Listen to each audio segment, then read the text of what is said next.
Hello and welcome, all friends and devotees of yoga, meditation, and Buddhist studies.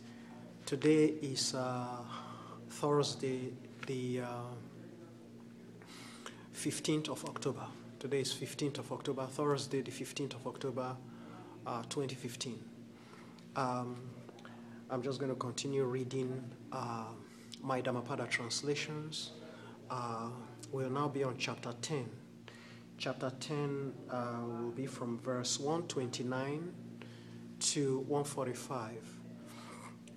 For all those who are watching my videos for the first time, I'd like to inform you that I have websites attached to this video where you can find all the necessary resources to be able to get the most benefit from this study. So I'll advise you to visit my websites and several other websites attached to this particular video. I'm just going to read the Dhammapada Sutras. The Dhammapada, for those who are not, who are kind of trying to find out, the Dhammapada is the summary of the wisdom of the Buddha. The summary which I did in research several years ago, over 10 years ago, when I did translations of the Holy Bible and translations of the Dhammapada in a comparative study. So the Dhammapada is the summary of the wisdom of the Buddha. The wisdom of the Buddha in a nutshell. Verse 129, all living beings fear attack. All living beings fear death. A man should therefore hold back and not attack living beings, directly or indirectly, observing the common aspiration for life. That's where we begin today. That's verse 129. And then 130, all living beings fear attack. All living beings cherish life.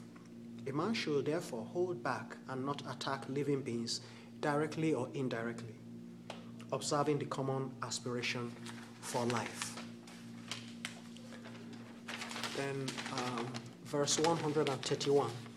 A man who launches attack on sentient beings, living beings in pursuit of a good life, a life of joy and peace, just like he wants for himself, he achieves neither joy nor peace in the hereafter, that is, after the final departure.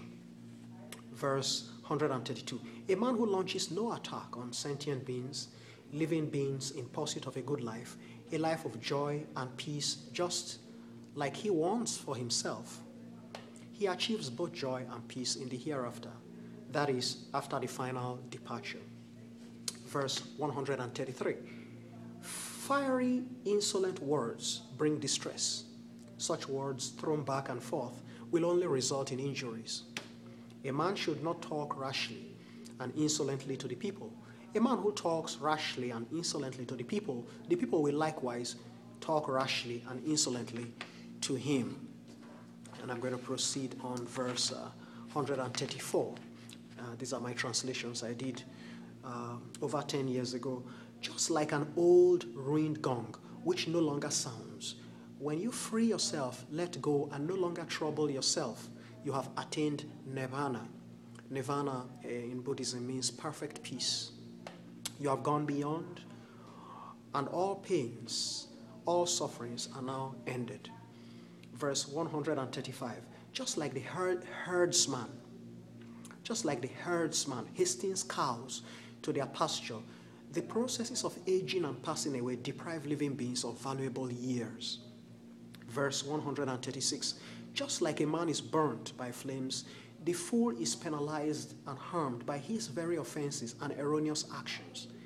The stupid fool keeps on doing mischief and vicious deeds with hardly any awareness. Verse 137. Actually up to 140, 137, 138, 139, 140. In my translations, these were sort of combined.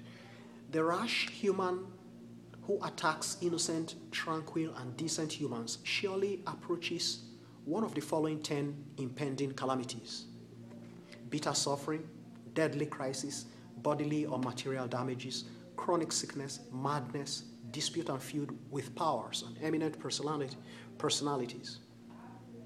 A scandal or libel, death of a loved one, grand larceny of material possessions, fiery ruin, of personal residence or dwelling place, and when his material flesh ultimately perishes, the idiot is doomed to eternal damnation.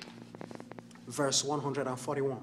If a man is skeptical, ever plagued by doubts, he cannot be cleansed of blemishes and the general pollutants of evil, even if he dwelled in filth, slept on bare earth, lived an ascetic life, practiced fasting every day, lived stark naked, lived with unkempt hair and beards, and sat daily, hour after hour, on his heels, meditating.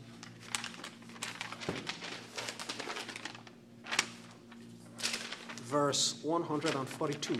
If a man is poised and placid, firm and sober, on the right path, and self-controlled, virtuous, and harmless to sentient beings in general, even if his appearance shows glamour and affluence, he lives in holiness. A holy human, a Brahmin, a bhikkhu, a genuine monk. Verse 143. Where on earth is the human who is decent,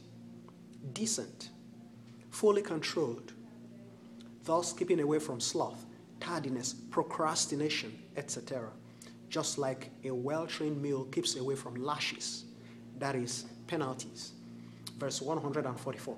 A man should be resolute, diligent, and zealous, just like a well-trained mule lashed with the string. If you are willing, you will succeed. Having confidence and trust in the divine, maintaining ethical standards, active in disposition, maintaining poise and tranquility, concentration and meditation, endowed with understanding and good memory, accomplished, of impeccable character, you will cast off these pains and distress. Verse 105. That will be the concluding verse for today, chapter 10. Sea fighters and their warships direct through ocean waters. Fletchers produce arrows and spears. The woodworker labors diligently on his logs, and the virtuous cultivate and advance themselves. So, folks, of course, the objective of these are the summary. This is the whole summary of the Buddha's teachings. And the objective is to bring your mind to calm and peace and serenity as you meditate and reflect. If you have any questions, feel free to contact me. My email address is c.aburime@hotmail.com or colorcollege@hotmail.com. Have a pleasant day. Namo Amitofo.